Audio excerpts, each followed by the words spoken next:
అటవీ మార్గాల గుండా సాగే జాతీయ రహదారులపై తరచూ వన్యప్రాణులు ప్రమాదాలకు గురవుతుంటాయి. జింకలు, తప్పలు, ఎలుగుబంట్లు, పులులు ఇలా అనూహ్యంగా రోడ్డు మీదకు రావడం, వాహనాల కింద పడి ప్రాణాలు వదలడమో లేక తీవ్రంగా గాయపడటమో మనం తరచూ చూస్తూ ఉంటాం. ఇటువంటి సంఘటనలు జరగకుండా వన్యప్రాణులు రోడ్డు దాటే పాయింట్ల వద్ద ప్రత్యేకంగా బోర్డులు పెట్టినప్పటికీ పెద్దగా ఉపయోగం కనబడటం లేదు. ఈ పరిస్థితులను నివారించడానికి National Highways Authority of India ఓ వినూత్న విధానాన్ని ప్రవేశపెట్టింది. జాతీయ రహదారుల మీద ఎరుపు రంగులో ఉండే టేబుల్ టాపులను ఏర్పాటు చేసింది. 5 మిల్లీమీటర్ల మందంతో ఉండే టేబుల్ టాపులు ఇవి రోడ్డు ఉపరితలం నుంచి కొద్దిగా ఎత్తులో ఉంటాయి. వాహనదారులకు స్పష్టంగా కనిపిస్తాయి కూడా. వాహనాలు దీనిపై వెళ్లేటప్పుడు తేలికపాటి కుదుపును సృష్టిస్తాయి.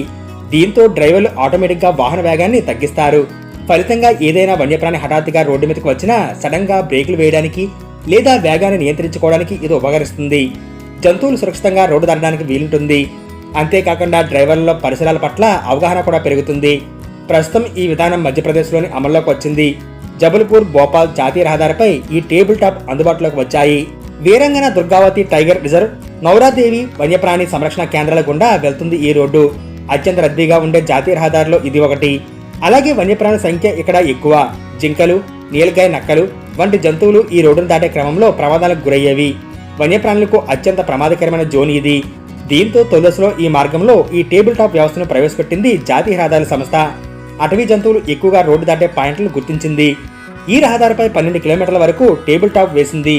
దీంతో పాటు NH-25 అండర్ పాస్ను కూడా నిర్మించింది.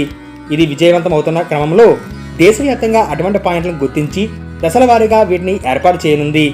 తాజాగా ఉపరితల రవాణా శాఖ మంత్రి నితిన్ గడ్కరీ ఓ వీడియోను ట్వీట్ చేశారు. భోపాల్ జబల్పూర్ మధ్య తొలిసారిగా ఇటువంటి రోడ్డు నిర్మాణం చేపట్టడం వల్ల సత్ఫలితాలు వస్తున్నాయని వెల్లడించారు. గతంలో పోల్చుకుంటే వన్యప్రాణుల రోడ్డు ప్రమాదాలకు గురయ్యే సంఖ్య క్రమంగా తగ్గుముఖం పడుతుందని అన్నారు. క్రమంగా దీన్ని అన్ని రాష్ట్రాలకు విస్తరిస్తామని తెలిపారు. టైగర్ రిజర్వ్ ఫారెస్ట్ గుండా వెళ్లే జాతీయ రహదారులను గుర్తిస్తున్నామని చెప్పారు.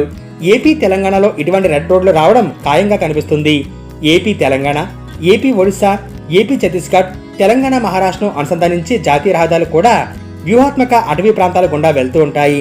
శ్రీశైలం టైగర్ రిజర్వ్, కల్వల్ పులుల సంరక్షణ కేంద్రం వంటి ప్రాంతాలు ఇందుకు ఉదాహరణ. దశల వారీగా ఆయా మార్గాల్లో ఈ తరహా వ్యవస్థను ఏర్పాటు చేసే అవకాశాలు లేకపోలేదు.